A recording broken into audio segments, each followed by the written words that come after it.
Good afternoon. My name is TJ Muehlman. I'm founder and CEO of Standard Co.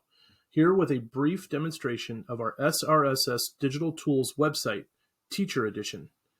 In this video, we'll do a brief walkthrough of the teacher website where you'll fill out the SRSS for your students. To start, you will receive an email from your school district that looks something similar to this. Each school district has the right to change the wording of this email, but the basics of it is that you will receive an email with a dedicated link to your personal website where you can fill out the SRSS for your students.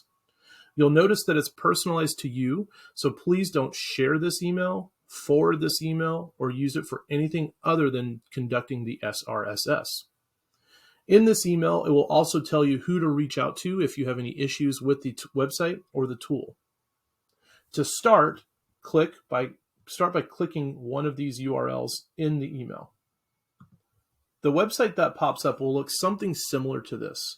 At the top, it'll have your name, the school year you're conducting the assessment for, and your progress of how many students you've assessed. Mr. Weatherby here has conducted 40% of his assessments so far, so that's why you see 40%. The first time you open this, you won't see a progress bar because you haven't conducted any of your assessments at this point. If you scroll down, you'll notice the first thing you do is pick a student. You'll notice that we have a handful of students that are grayed out. And this is because for Archie and Oscar, we've already conducted the assessment for these two students. For Jason and Kelbert, they have been opted out by their parents before conducting the SRSS. So you will see students who have been opted out by their parents in the drop-down menu, but you will not be able to choose them because they have been opted out. You'll see any students that are ready to be assessed that are in black, and you can choose them here. So I'll pick Amy Leanne. And you'll also notice that if for any reason the student wasn't opted out before the SRSS but needs to be opted out now, you can opt them out for any particular reason.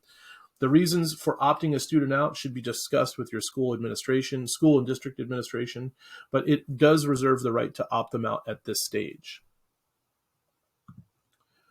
You'll notice that the questions are exactly the same as the SRSS-IE, or if you're doing the EC for pre-kindergarten, you'll see different questions for them.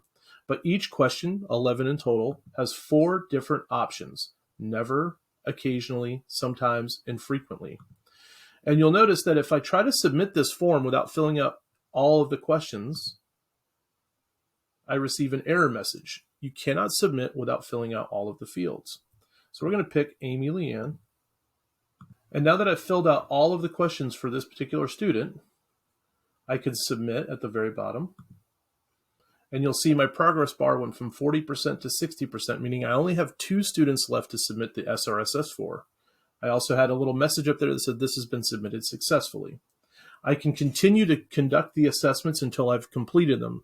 When I have filled out the assessment for all of my students, this screen will change and will tell you that you are done and you can go back to doing whatever it is you were doing beforehand. The nice thing about this tool also is that it works on Android, iPhone, as well as desktop. So whatever is easiest for you to fill out this tool, please feel free to use that device. Hopefully this is a useful introduction, and if you have any questions, please don't hesitate to reach out.